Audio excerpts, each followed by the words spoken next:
뻔한 얘기야. 다 할 수 있어. 그런데 나 돈이 없어 못해. 연봉 수준으로 보면 분명히 부자가 될 수가 있는 채를 갖고 살았는데도 태도 때문에 누적 재산이 큰 차이가 나는 거예요. 운칠기삼 이런 얘기도 있는데 운칠이 아니라 누구나 확률이 비슷해요. 막 쓰다가 나중에 제 인생은 왜 이럴까요? 그거는 하스들이 하는 거고. 제가 장담하는데 햄베거가 여기 있습니다. 에너지 투자의 매력은 뭐냐? 절대로 수요가 줄 일은 없다.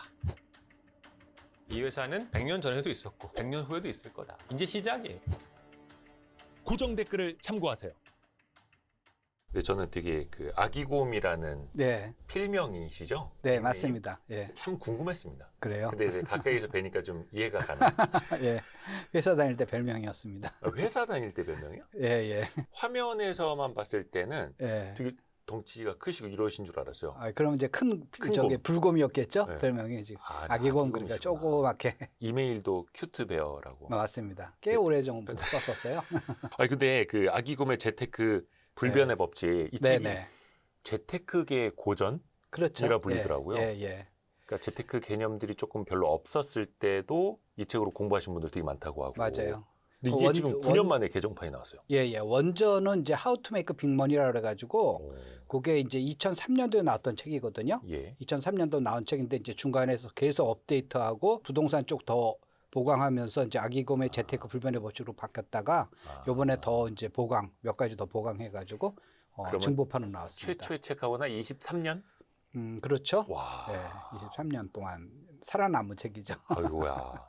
예. 그 사실 이게 개정 증보판이라는 게 개정도 하고 예. 내용도 더 이제 보강을 그렇죠. 하는 건데. 예. 그래서 굉장히 두꺼워졌죠, 책이. 그래서. 이 외람된 질문입니다만 아기곤님의 자산도 증보가 됐나요? 아, 그럼요. 예. 그러니까 이게 다른 책들 읽고 썸머리 하거나 자기가 얻지 않은 지식을 갖다가 자기 것처럼 착각하거나 또는 그렇게 한 게 아니라 소개한 게 아니라 제가 이제 뭐 적지 않은 인생을 이제 긴 인생을 살아오면서 또 경제 활동을 해오면서 예. 또 월급쟁이로 시작해가지고 월급쟁이는 뻔하잖아요. 월급이 한정돼 있으니까 그 월급을 갖다가 절약하고 그 돈으로 이제 자산을 잃어가지고 경제적 자유를 이루는 그런 하나의 큰 여정을 갖다가 이제 책으로 엮은 거죠. 거기서 그 과정에서 얻은 노하우라던가 지혜라던가 지식 이런 걸 갖다가 많은 분들하고 공유를 하는 거죠. 상속을 받아서가 그런 사람이 책 쓰면 그건 아무런 공감이 안 되잖아요. 네. 그러니까 월급을 같이 여러분과 같이 월급 받아서 그 돈 생활하고 일부를 또 절약하고 뭐 그러면서도 티끌모아 티끌이 아니라 티끌모아 태산이 될 수 있다는 것 같다 이제 보여준 거죠. 이야. 네. 그 지금 미국에도 사시고 또 한국도 왔다 갔다 그렇죠. 하시는 예, 걸로 가족들은 알고 이제 있는데. 계속 미국에 살고 있고 저는 이제 일하러 이제 한국에서 1년 한 반 정도는 한국에 와서 있고 반 정도는 이제 그 미국에서 가족들하고 그러면 자산의 배분이 한국에 해외 더 미국. 많죠. 미국에는 이제 실거주 할 거, 미국에도 이제 제 집이 있지만 실거주 할 거 하고 뭐 그다음에 주식 뭐 펀드 좀 있고 예금 좀 있고 그렇게 하고 부동산이 한국에 더 집값이 더 비싸잖아요. 미국보다. 그래요? 예, 예. 물론 이제 미국도 집이 비싸지만 한국은 이제 한 채가 아니라 여러 채 갖고 있는 거고 미국은 이제 실거주하는 거 한 채. 물론 이제 애들 명의로는 애들 소유로는 각각 있지만 그거는 걔네들 자산이니까 부모가 터치할 건 아니고. 예. 좀 이따가도 여쭤보겠습니다만 네. 또 자산도 금융자산, 뭐 부동산 자산 이또 네. 달리 있으실 테니까 네네. 우선은 그 재테크 성공을 위한 12가지 법칙이 이제 책에 나오더라고요. 네. 그 중에서도 네. 제일 첫 번째는 이거다. 네. 어떤 거부터 꼽아 주실 수 있을까요? 그 12가지 법칙에서 모두 이제 어떻게 할 것인가 이제 태도에 대한 건 많지만은 그 중에서 가장 제가 이제 중요하다 생각하는 거는 종잣돈이에요. 종잣돈. 그러니까 다 할 수 있어. 나 다 알아. 저거 아는 뻔한 얘기야. 그런데 나 돈이 없어 못해. 이제 이렇게 말씀하시는 분들이 많단 말이에요. 그렇죠. 그러니까 실제로 어떤 행동을 하려고 그러면은 일단은 그걸 투자든 뭐 아니면 주식 투자든 부동산 투자든 뭘 하든 처음에 이제 시드머니를 모아야 되는데 소위 이제 종잣돈을 모아야 되는데 그걸 갖다가 얼마나 빨리 그다음에 얼마나 많이 모으는 거에 따라서 그게 이제 승부가 갈려지거든요. 그래서 지금 똑같은 아까 이제 월급쟁이 입장에서 보게 되면은 어떤 사람은 나중에 내가 뭐 돈 한참 번 다음에 한 40대나 50대에 시작하지 이러면 이제 늦는 거고요. 나는 지금 현재 보면 조그만 돈이라도 내가 당장 집을 못 사니까 이걸로 주식을 하다던가 또 딴 걸 한다던가 뭐 해가지고 조금씩 이게 굴려봐야 될 거야. 이걸 갖다가 좀 더 투자를 하면서 내 실력도 키울 거야라고 하는 사람은 나중에 굉장히 이제 높은 그 포지션에 가 있는 거죠. 그러니까 사실 종잣돈, 그래서 왜 금수저 이렇게 해서 부모의 이제 도움을 받으시는 분들은 좀 앞에서 예. 출발하는 거지만 그게 예. 아니라면 예. 내 힘으로 예. 조금이라도 빨리 많이. 예. 근데 이제 예. 금수저 중에서도 나중에 결과가 그러니까 출발을 보면 많은 분들이 출발을 생각을 해요. 나는 우리 부모님한테 물려받은 것도 없고 부모님한테 큰 도움 받지 않았는데 저 친구들 보니까 부모님이 막 이렇게 증여도 해주고 하는 거니까 나는 왜 이렇게 태어났나 그러는데 그렇게 생각할 건 없어요. 지금보다 최종 목적지에서 웃는 사람이 네. 승자니까 거기서 보면은 금수저 중에서 사실 우리나라 금수저 그렇게 많지도 않고 진짜 다이아몬드 수저. 정말 돈을 갖다 그냥 펑펑펑펑 써도 없어지지 않는 그런 다이아몬드 수저 말고 어중간한 금수저들은 어떻게 되냐면은 이런 분들이 많아요. 그러니까 이제 소위 이제 강남 출신 중에서 이제 와이프는 강북 출신이고요. 이제 그 남편은 강남 출신이에요. 네. 그런데 이제 와이프는 약간 이제 그러니까 모자른 듯한 집에서 자란 거고 이 사람은 약간 뭐 풍족한 듯한 집에서 자란 거예요. 네. 근데 이제 그러니까 이제 그 와이프 된 사람은 어떻게든 재테크를 해가지고 좀 자산을 일으켜야겠다라는 생각이 머릿속에 꽉 있는 거예요. 근데 네. 남편은 뭐 어렸을 때부터 부모가 그냥 용돈 풍부하게 주고 뭐 하는 거니까 자기가 세상이 다 그런 줄 아는 거예요. 그러니까 널널하게 돈 쓰는 거고, 돈이나 있다가도 없고 그런 거지 뭘 그 인생에서 꼭 중요한 거 아닌데 왜 돈돈거리냐라고 이제 와이프를 이렇게 몰아붙이는 거죠. 근데 와이프는 돈이 없는 삶이라는 게 얼마나 비참하고 또는 비굴해지는 걸 갖다가 본인이나 또는 자기 주변 사람을 보고 느꼈기 때문에 네. 좀 악착같이 돈을 모으는 거예요. 그런데 이분은 같은 남편분은 좀 그거에 대해서 좀 약간 루즈한 거죠. 근데 실제로 보면 이 사람이 돈이 정말 그 남편분이 그렇게 돈이 많냐 그건 아니에요. 이렇게 들어보면은 그냥 강남 출신이라는 거지 뭐 빌딩이 몇 개고 아파트 몇 채 그것도 아니면서 그야말로 정말 아파트 한 채 정도 있는 강남 아파트 한 채 정도 있는 그런 집인데도 불구하고 그런 거예요. 그래서 나중에 보면은 똑같이 출발을 하더라도 이 정말 그 악착 같은 걸로 쫓아간 사람이 나중에 최종적으로 보면 더 많은 재산을 가진 경우가 꽤 많습니다. 어중간한 것보다. 그러니까 아주 정말 부자라 가지고 정말 돈벼락을 막 맞은 사람 말고는 그러니까 어중간한 부자보다는 거기서 보면 처음부터 자기의 그 기술이라 그럴까 자기의 그 마인드셋이라고 그럴까 그런 거다 좀 더 그 다진 사람들이 나중에 훨씬 더 부자 될 확률이 높아져요. 아하, 부자 되는 습관, 예, 그렇죠. 자세, 태도가 되어 있는 사람들. 그러니까 부자가 될 수 있는 태도를 가진 사람과 그렇지 않은 사람들은 이렇게 만나서 얘기해 보면 알거든요. 젊은 사람이라도 아직은 그 사람이 경제 활동을 한 지 얼마가 안 돼서 그렇지 돈이 모인 게 얼마 는 거지. 얘는 이런 식으로 하게 되면 나중에 진짜 부자가 되겠다라고 생각되는 사람이 있는가 하면은 나이가 40, 50대에도 얘기해 보면은 이 사람 아직도 철이 안 들었네. 이거 어떻게 하면 좋아? 라고 그렇게 느끼는 사람이 또 많아요. 그런 사람들은 암만 이야기해도 네. 귓등으로도 얘기를 안 듣죠. 그렇죠. 뭐 그렇게 얘기하면 기껏 얘기하면은 뭐 저는 인생 그렇게 살기 싫어요. 뭐 그냥 이렇게 좀 인생을 좀 럭셔리하게 살고 싶어요. 누가 럭셔리하게 살기 싫어? 돈이 없으니까 럭셔리하게 못 사는 거죠. 그러면 이제 대출 받아 막 쓰다가 나중에 뭐 제 인생은 왜 이럴까요? 아니 제 인생은 왜 이럴까가 아니라 처음부터 자기가 그렇게 살아놓고. 처음부터 자기 인생은 자기가 책임져야 되는 거거든요. 근데 처음부터 이제 설계가 잘못된 거죠. 네. 그러게요. 보니까 그 90년대에는 직장 생활 하시면서도 예. 동료들한테 재테크 이런 거 많이 알려주셨다고. 예. 근데 그럴 때마다 이게 반응이 달랐을 거 아니에요. 맞아요. 예, 제가 이제 그 1980년대부터 이제 직장 생활을 했거든요. 그래서 그런데 이제 직장 생활을 하면서 제가 약간 이제 독특한 게 이제 오지랖이 넓어가지고 이렇게 보면 이제 젊은 친구들, 그러니까 이제 신입사원들 들어오게 되면은 이제 부하 직원으로 들어오거나 이제 같이 부하 직원은 약간 좋은 표현은 아닌데 하여튼 그 상사 있고 뭐 밑에 이제 그 저 스텝으로 들어온 사람들이 있을 거 아니에요. 근데 이렇게 보면은 좀 어떨 때 보면은 약간 이제 제가 이제 선배로서 약간 걱정되는 부분도 있어가지고 제가 이제 두 가지를 교육을 해줬어요. 이제 입사를 하게 되면 두 가지를 교육해줬는데 첫 번째는 뭐냐면 회사에서 성공하는 법. 그러니까 그거는 이제 재테크 상관없이 회사에 내서 그러니까 어떤 모랄을 갖고 일을 해야 되는 거고 어떤 태도를 갖고 일하게 되면 회사는 좋아하고 어떤 거는 이제 안 좋아한다. 그럼 이제 선배 사원으로서 그걸 1시간 정도 제가 강의를 해주고요. 또 하나의 1시간은 그다음에 그 월급을 모아서 부자가 될 수 있는 방법, 경제적 그걸 갖다가 이제 얘기를 해줬어요. 그런데 어느 순간부터 그러니까 어느 나이 때 특정 처음에는 사람들이 얘기해 보면은 이렇게 눈을 보면 알잖아요. 이렇게 강의하실 때 네, 네. 이렇게 눈을 반짝반짝거리는 사람이 있죠. 예, 눈을 보게 되면 내 말을 얼마나 동감하고 받아들이냐는데 이게 어느 시대를 지나가니까 그때부터는 이게 이제 잘 받아들이는 게 좀 떨어지는 거예요.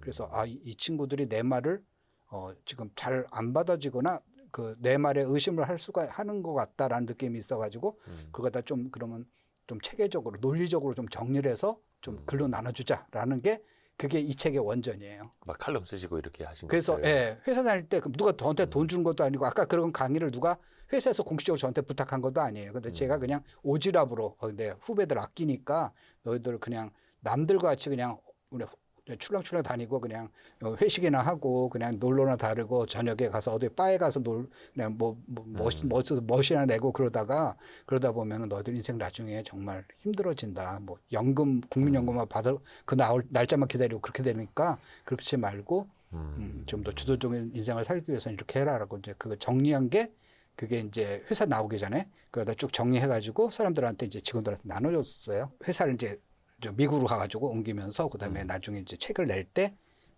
그걸 근거로 해가지고 거기다 이제 살을 붙여가지고 그걸 근거로 해가지고 했던 요 책이 된 거죠. 근데 그렇게 후보들을 위해서 써주시던 그 하나하나가 또 쌓여서 나의 자산이 된 거고요. 그렇죠. 사실 또 그게 부자가 되는 방법이랑 또 비슷한 거예요. 네, 예. 그러니까 뭘 정리한다는 건 사실 보면 이제 일기도 마찬가지잖아요. 일기를 쓰는 게 내 생각을 정리하는 거잖아요. 누구한테 보여주기가 아니라 정리한 거잖아요. 그러니까 그게 그런 측면에서 보면 이제 제가 이제 하면서 내가 나 스스로도 반성을 하고 이렇게 하면서 이제 정리를 해가는 거죠. 그게 바로 정리를 이렇게 하니까 되더라라는 거죠. 근데 사실 어떻게 보면 재테크 불변의 법칙이어서 예, 예.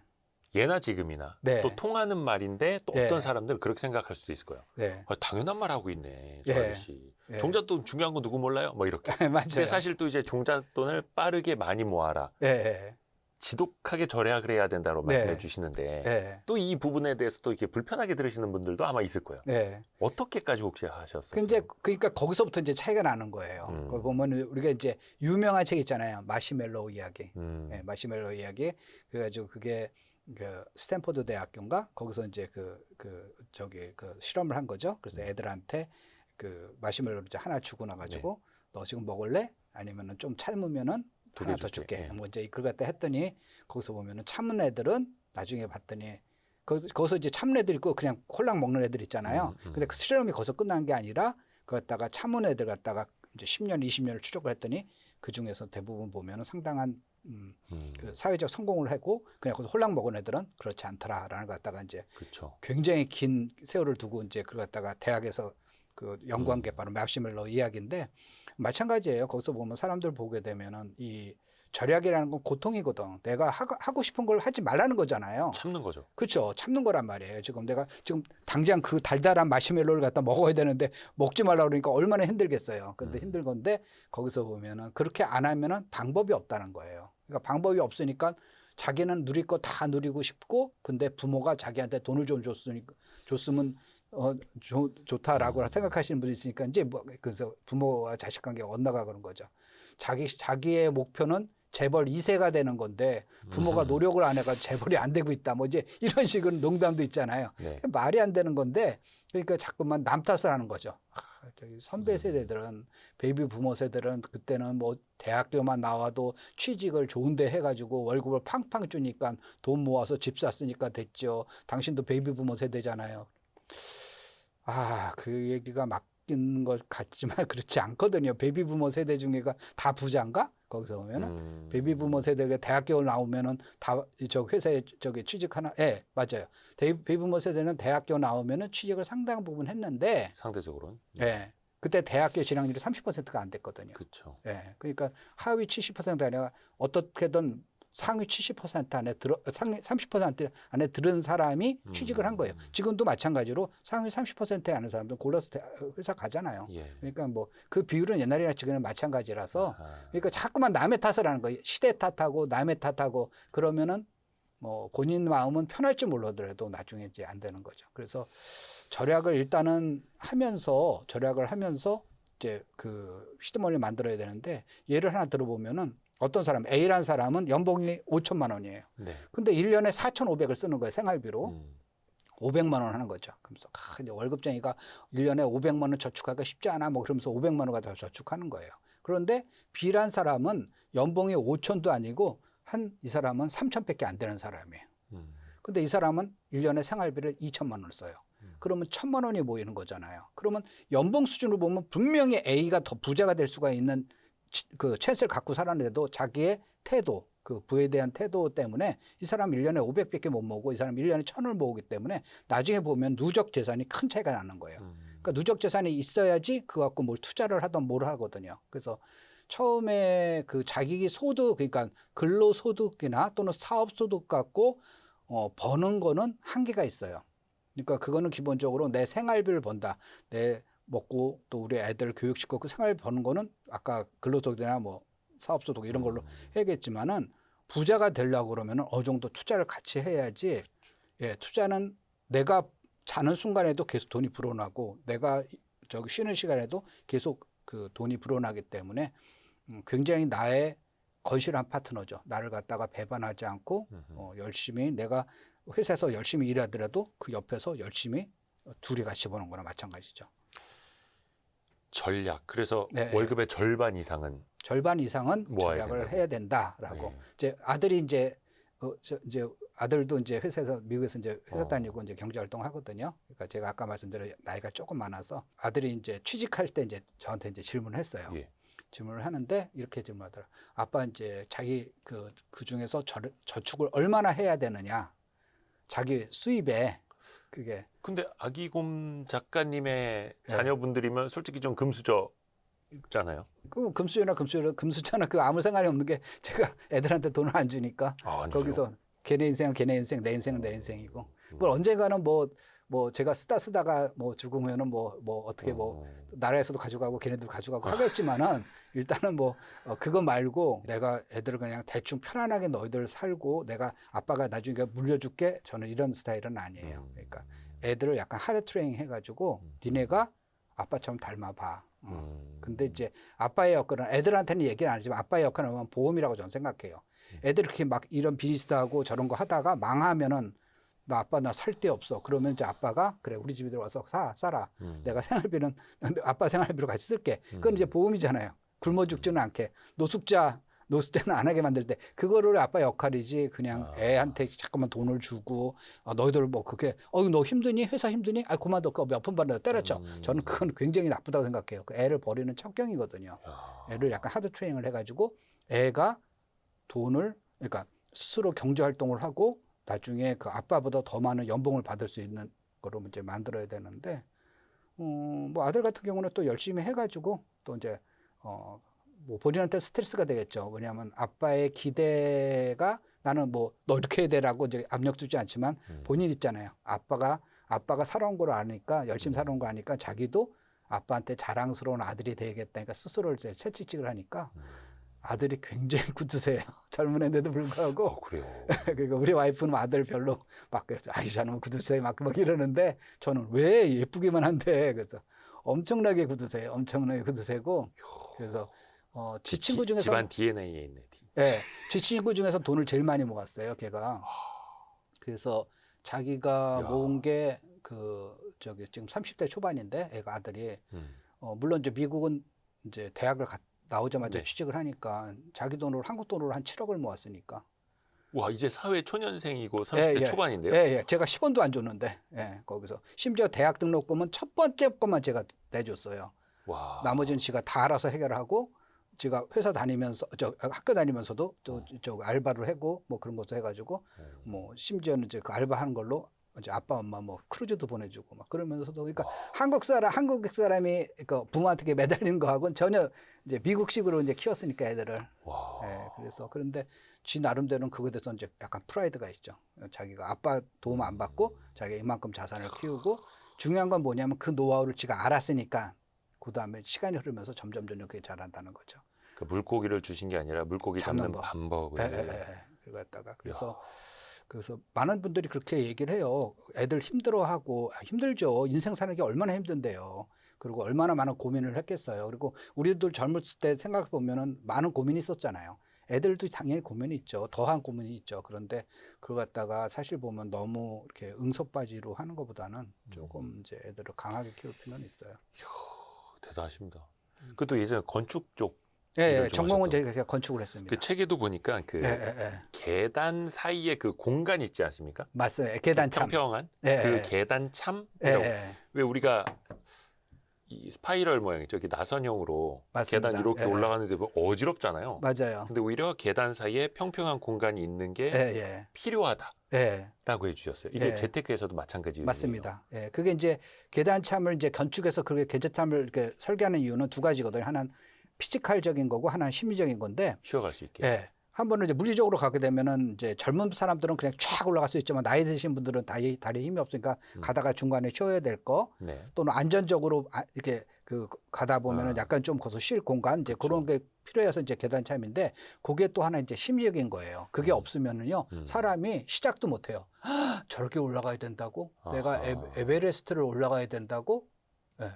이제 그렇게 되는 거예요. 그게 아니라 첫 번째 뒷산을 하나 올라가는 거예요. 근데 사실 보면 산이라는 게 이렇게 생겼잖아요. 보통 산이 이렇게 생겼습니다. 그러니까 이만큼 요가까지는 요게 제일 높은 산이잖아. 근데 올라가 보면 이 뒷산이 더 있거든요. 예. 그러면 그걸 또 도전하는 거예요. 올라가 보면은 또 여기까지 이렇게다가 여기 또 뒷산이 보이고 그렇게 이제 그렇게 하는 거예요. 근데 처음부터 제일 높은 산이야? 뭐 백두산이야? 에베레스트야? 그러면 대부분 포기를 해요. 저건 나의 세상이 아니다. 저거는 뭐 금수저나 뭐 이런 사람들 이번 생에는 난 끝이다. 난 다음 생에나 좀 뭐 그 재벌집 드라마에 나오는 신데렐라 같은 그런 거로 태어나가지고 재벌집 자제로 태어나가지고 어떻게 해야겠다. 이제 그렇게 생각하는데 그게 아니라 일단 본인이 할 수 있는 거에서 올라갈 수 있는 거, 거기 뒷동산까지만 일단 올라가 봐. 일단 올라갔다는 그걸 하게 되면은 일단은 본인들이 다리에서 더 힘을 줘야 되고, 그 다음에 몸의 중심을 잡아야 되고, 또 복장은 너무 화려하지 않고 약간 통지성이 잘 되는 가벼운 복장을 써야겠다. 그런 걸 아는 거잖아요. 그거 자체가 노하우라고요. 그럼 한 번 올라간 사람은 그 다음 산을 할 수가 있어요. 근데 그 올라갔다는 경험을 갖다가 느끼는 게 굉장히 중요하거든요. 거기서 뭘 성공해봤느냐 안 해봤냐라고 한 거예요. 그래서 사실 재테크 보면 사람들이 돈 그렇게 느끼는데 그게 아니라 뭔가를 성공을 할 수 있냐 또는 뭔가를 성공해봤느냐 그 경험이 굉장히 중요하다 생각할 수가 있습니다. 성공의 경험. 그렇죠. 그게 또 예, 쌓이면 예. 노하우가 되는 거고. 네, 맞습니다. 그게 이제 돈이라는 거니까 딴 건 내가 예를 들어서 뭐 탁구를 친다. 근데 내가 국가대표 될 것 같지 않으면은 그건 사실 그건 돈 되는 건 아니잖아요. 근데 재테크라는 거는 이제 돈이 되는 거니까 그 한 번의 그 경험 자체가 굉장히 사실을 보면 인생에 도움이 되는 거죠. 또 이 책에서도 저도 재밌게 본 부분이 네. 고스톱 잘 치는 사람이 재테크도 잘한다. 아, 예. 예. 그 좀 재밌게 쓰라고 이제 그 내용을 예. 다 집어넣는데요. 뭐 고스톱 쳐가지고 돈 따라하는 게 아니고 예. 이제 고스톱 잘 치나 뭐 드라마나 보면 탁 해가지고 보면 딱 했는데 손에 있는 흑사리가 딱 광으로 딱 변하고 이제 그런 거 말고 그거는 영화나 드라마에서는 가능한 거고 예. 전략을 세우는 거죠. 그래서 이제 보면은 어떤 게임이든 이게 내가 어떤 전략을 쓸 것인가. 그러니까 야구도 마찬가지죠. 그 투수가 계속 그 외곽으로 던졌는데, 그러니까 아웃사이드로 던지는데 내가 당겨치려고 그러면 계속 다 아웃밖에 안 되잖아요. 그럼 당겨치면은 우리가 밀어쳐가지고 안타를 내는 방법이 있고, 투수가 계속 인사이드로 하게 되면 좀 더 멀리 해가지고 몸통회전을 빨리 해가지고 뭐 담장 넘기되던가 그거에 따라서 그 전략을 세울 수가 있는 거죠. 우리가 보면은 우리가 세상을 바꿀 수는 없습니다. 일개 개인이 세상을 바꾸기는 굉장히 어려워요. 근데 예. 세상의 흐름을 잘 읽고 그거에 맞는 전략을 쓰면 되는 겁니다. 이제 고수도 마찬가지예요. 패가 들어와 7장이 들어와요. 7장이 들어오게 되면은 그 중에서 내가 요번에는 어떤 전략을 쓰겠다. 정말 너무 개판이에요. 그래서 보면 이거 갖고 크게 일대했다 그러면 내가 가장 적게 그냥 3점 정도만 상대방이 내고 스톱할 수 있게 네. 그런 전략으로 하는 거죠. 상대방이 많이 못 내게 그냥 나는 못 나더라도 상대방이 못 나게 그런 전략을 쓸 수가 있는 거고요.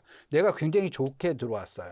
좋게 들어와서 이번엔 찬스가 있다 그러면 상대방을 일단 몰아치는 전략을 쓸 수가 있는 거고 그때 자기의 상황에 맞는 거로 해야 된다라는 겁니다.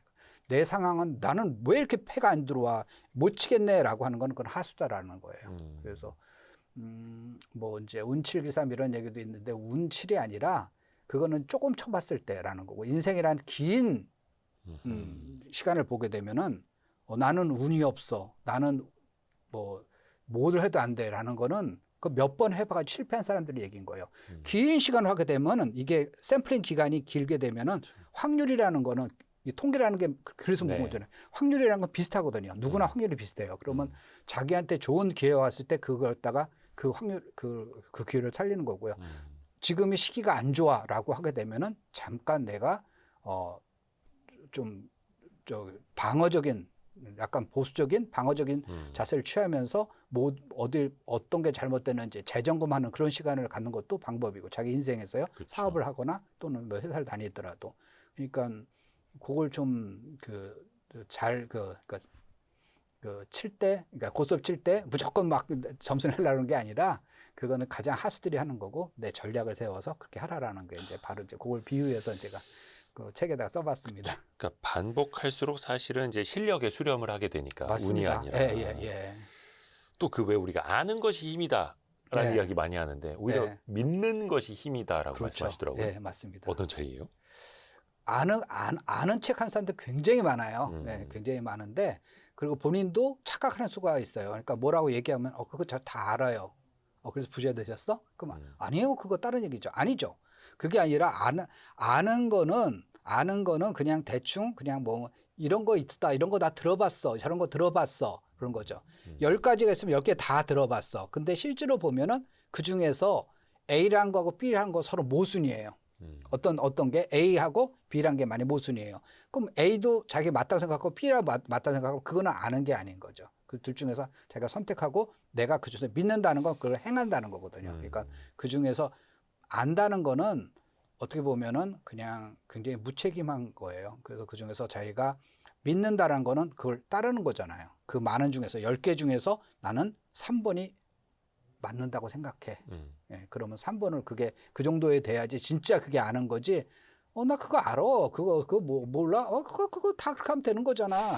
그러면 제가 그러면 그러면 다음부터 잘 해보세요라고 이제 하고 끝내는데 거기서 보면 그거는 이제 그런 분들은 굉장히 많다라는 겁니다. 그건 자기가 아는 게 아니에요.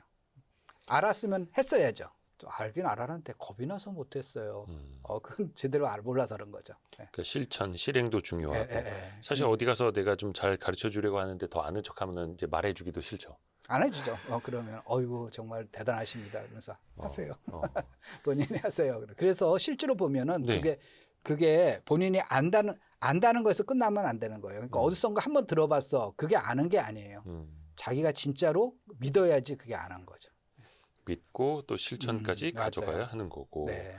또 이 책에도 쓰셨습니다만 사실은 이 주식 시장에도 마찬가지고 부동산 시장에도 그렇고 네. 전문가들이 참 많지 않습니까? 많죠. 그래도 예. 이제 시장 상황이 좋을 때는 예. 너도 나도 전문가예요. 다 나죠. 다 자기가 맞췄다 그러고. 좀 어떻게 구분해 보면 좋을까요? 이제 그런 분들 말을 이제 조금 너무 신뢰할 필요는 없어요. 그러니까 정말 주가가 개판일 때는 가만히 있다가 주가가 오르면은 자기가 7천 갈지 자기가 맞췄다는 둥, 뭐 자기가 8천 갈지 맞췄다는 둥, 그리고 이제 그런 분들이 많거든요. 그러니까 실제로 보면은 이제 옛날에 이제 저런 일이 있었어요. 이 이제 재테크하고 조금 관련이 없는 얘기인데 옛날에 이제 김일성 북한의 이제 김일성이 예. 그 김영삼 대통령하고 만나기 얼마 전에 갑자기 맞아. 죽었잖아요. 예. 급사를 했잖아요. 뭐 그거에 대한 설도 많지만 하여튼 그 얘기는 빼고 하여튼 이제 급사를 했어요. 맞아요. 갑자기 죽었어요. 그러니까 이제 우리나라에서 이제 자기가 김일성 죽은 날을 정확히 맞췄다는 사람들이 막 우후죽순 나타난 거예요. 그래요? 자기가 사실은 맞췄다 막 그러면서 막 그래서 어떤 잡지에서 그 사람들을 쭉 인터뷰를 했어요. 뭐 그래서 유명한 뭐 무당 뭐 점쟁이 그래가지고 쭉 했어요. 그러면서 재미나게 거기서 또 한 게 뭐냐면 그러면 이제 김정일 정권이 얼마나 가다가 붕괴할 것인가라는 질문을 거기서 또 던졌어요. 네. 거기 10명인가가 인터뷰했는데 제 기억에는 한 명도 맞히지 못했어요. 대부분 1년이나 2년 후에 다 붕괴를 한다. 그렇게 얘기를 했어요. 왜 그랬을까요? 신문에서 그렇게 얘기했으니까. 그 사람들 점쟁이에서 신문 보고 해가지고 김정일은 김일성은 그 옛날에 저기 항일 저 빨치 활동도 같이 하고 그래가지고 군부에 그 저기 뭐 지지가 있지만 김정일은 그냥 뭐 아빠 잘못 관계 없다. 나가지고 한 거니까 군부에 지지가 없을 테니까 이건 뭐 1년에 2년 있다가 군부에 다른 세력이 나타나가지고 엎을 거다 뭐 시부터 다 그러니까 본인도 그러더니 뭐 괜히 뭐 이러더니 1년에밖에 안 되겠어. 그 10명에서 다 그렇게 썼어요. 나중에 한번 찾아보시면 되겠지만 그래서 저는 그런 거 보면 끝까지 보거든요. 진짜 이 사람 진짜 신기가 있는 건가 아닌 건가. 그래서 그 10명 사람들은 전 절대 인정하지가 않죠. 그러니까 마찬가지예요. 부동산이건 주식이건 당장 굉장히 언변이 좋아가지고 보면 저 사람 말을 맞아. 그래 지금 삼성전자 지금 지금 저 슈퍼사이클 되고 하니까 얼마까지 쭉 올라갈 거야. 뭐 많잖아요 그러는 분들 거기서 그러는데 나중에 이제 진짜 시간이 지나가지고 그분이 맞았는지 그러면은 그다음 사이클에서 다른 사이클에서 그분의 말을 들으면 되잖아요. 근데 그때 들으려고 그러면요. 부동산도 그런 분도 많거든요. 엄청 많아요. 집값 오를 때는 확 오른다 그러다가 떨어질 때는 또 하락률 됐다가 또 상승기 되면 상승률 됐다가 그런 분들이 많아요. 그거는 저는 뭐라고 그러냐면 해설자라고 그래요. 그런 분들. 근데 해설자는 여러분의 인생에 도움이 안 됩니다. 뭐고 누가 필요해? 미래 얘기해 줄 사람.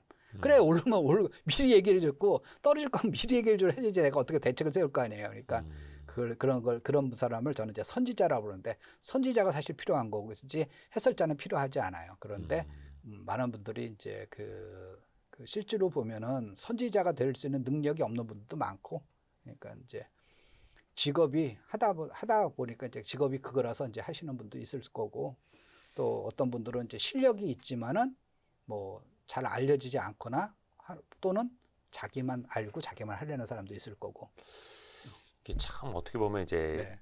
언변보다 실력이 뛰어나야 하는데 실력보다 맞아요. 언변이 뛰어난 사람들이 그런 많고. 분들이 있고 또는 이제 백그라운드 뭐 음. 학력이라던가 또는 인맥이라던가 이런 것 때문에 이제 하시는 분이 많은데 그래서 그거는 뭐냐면은 좀 시간이 필요해요. 그 사람을 이제 꼼꼼히 써요. 꼼꼼히 쓰거나 이제 저처럼 이제 기억을 해놓거나 아니면 스크랩을 해놓거나 이래가지고 그 사람 말이 과연 맞은가? 그걸 갖다 해보면은 장기간 그래가지고 그 사람이 맞아. 확률적으로 맞아. 그러면은 다음에 그 사람이 하는 말을 좀 경청할 필요가 있는데 이럴 때는 이렇게 저럴 때는 저렇게 그러면은 아이고 저 사람 정말 또 저러네 그러고 이제 근데 또 저는 이게 무시하죠. 사실 유튜브 쪽에는 전문용어로 박제해야 된다고 해갖고 오랫동안 맞아요. 이런 게 남아 있어가지고 네, 그 아마 좋죠. 예, 예. 오랜 시간 사람들이 이제 검증해 보는 데는 아마 또 맞아요. 많은 예, 분들이 예, 체크를 예. 또 하실 수 있을 거예요. 맞아요.